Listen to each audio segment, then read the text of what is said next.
no, we don't really have Krishna's mercy. Actually, it's Prahlad. Prahlad really has Krishna's mercy. And Narada gets all excited and goes, Prahlad, Prahlad. And he goes, travels through space to Prahlad's planet, and he starts to praise Prahlad and, you know, go through this whole thing. Oh, you're so great. You have such great Krishna's mercy and all this. And Prahlad go, oh, no, I don't have Krishna's mercy. You know, actually, Bali Maharaj, he has Krishna's mercy. You know, and then so Narada is like literally bouncing all over the universe, right? Going from one to the other. Oh, you're the greatest devotee. You have Krishna's mercy. And then each one of them says, no, you know, calm down. It's not me, you know, it's them. The gopis have Krishna's mercy, you know. Finally comes down to that. So, see that Narada, he's not acting out of his own realization or his own relationship with Krishna. He's seeing the good qualities in all these devotees, and they have, all of them have wonderful qualities. And so one day we may see, oh, these devotees are really cool. And then the next day we might see, oh, this other devotee is actually, you know, wow, he's really advanced and all has good qualities. And that's very nice. We should do that. We should, when we study Śrīmad-Bhāgavatam, we should see how we could emulate the good qualities of all these devotees who are described there. But then there's a certain point we reach where, like I say, it's just like overwhelming. It's just like, oh, I've got to worship Krishna like that. This is it. Oh, yeah. You know, you'll have certainty. But what I don't want is for you to reach that point and still keep saying, oh, but actually, maybe this is just a fad. Well, when you know, it's when it doesn't change. When you keep coming back to the same devotee, or the same quality, or the same mood of devotional service, and it keeps going like, that's it, that's really it. You'll reach a point where you won't be able to ignore that feeling anymore. It'll become so overwhelming. You'll get so much certainty on it, so much attraction for it. You won't be able to stop yourself. Be like, oh, I have to do this kind of service to Krishna. This is the only thing I could even imagine doing for the rest of eternity. That's the test. It's like, could I do this for the rest of eternity? You know? And if the answer is yes, then it stands a pretty good chance that that is your eternal relationship with Krishna. You know?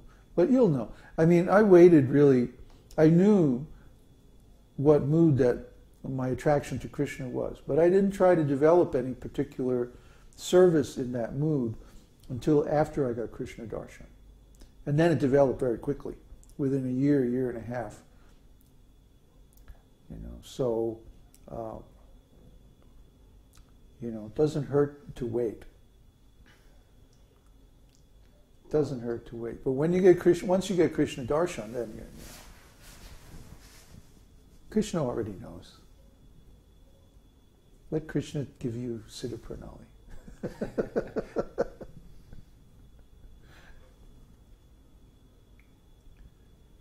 Okay? There's a question. Oh boy, questions.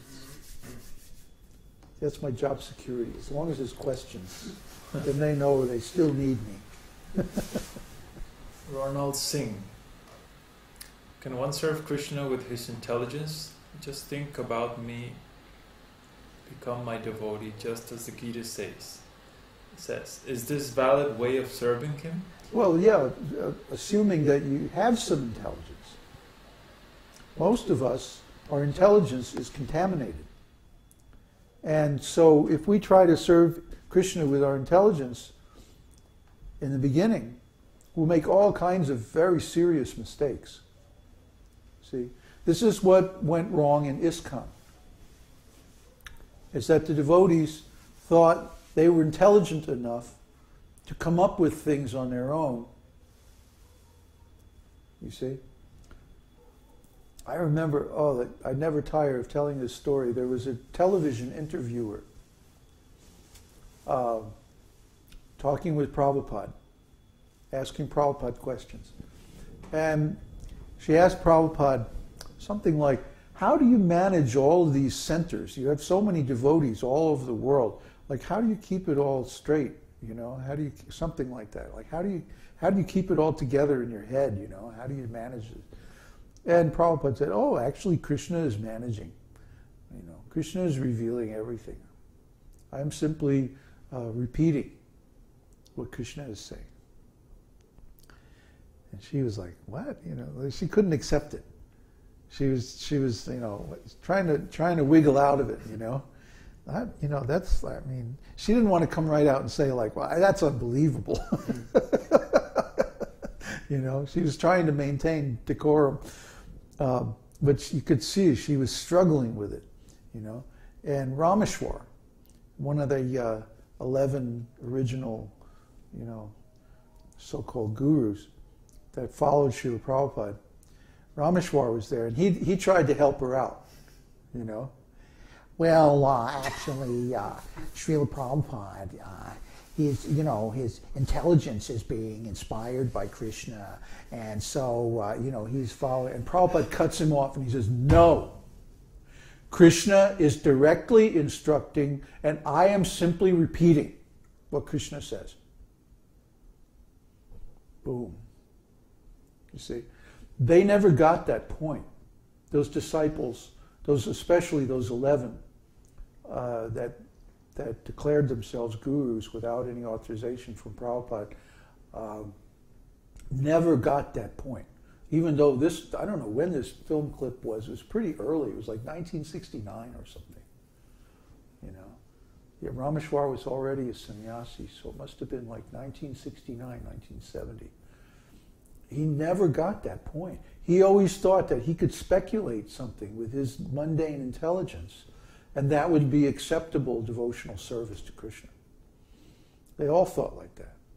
So they came up with this plan, and there was an internal coup within ISKCON, you know, like a palace intrigue, where Prabhupada remained the figurehead, spiritual master, but the actual management was done by the disciples using their own ideas.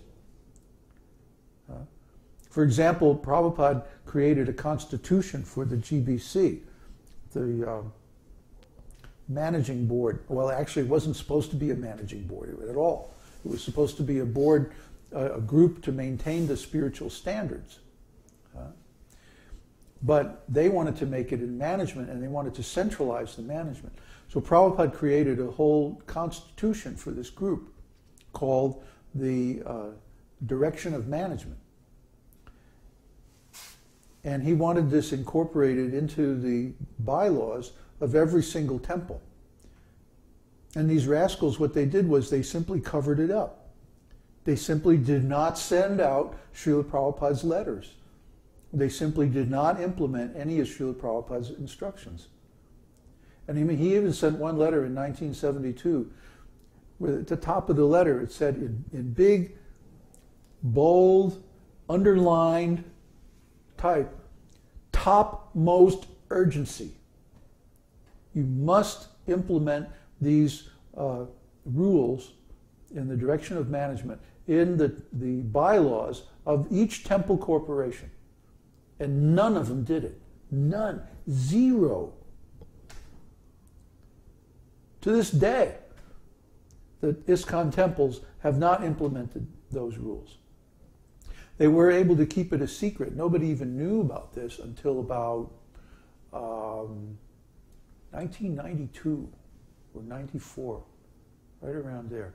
That's when this all came out. Somebody leaked it finally. So there was like this whole deception going on in ISKCON based on this idea that we knew better than Prabhupada how to manage this because we're Westerners and we know all this stuff about business and all this stuff. And Prabhupada told them again and again and again, don't ever, ever centralize the management. So they centralized the management anyway. And guess what happened?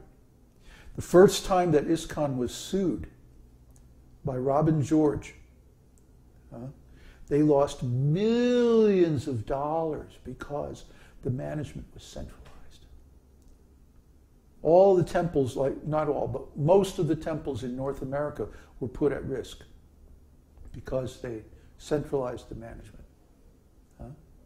And then the next time, in the big child abuse lawsuit, the same thing happened. Because the management was centralized, they were able to name all of the temples in North America as, what is that called, co-plaintiffs in the suit. And, they very nearly lost the whole ISKCON. It was almost like completely wiped out by that case.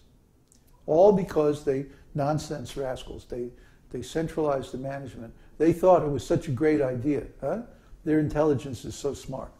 They weren't listening to Prabhupada. They weren't listening to Krishna. Prabhupada, he could hear Krishna.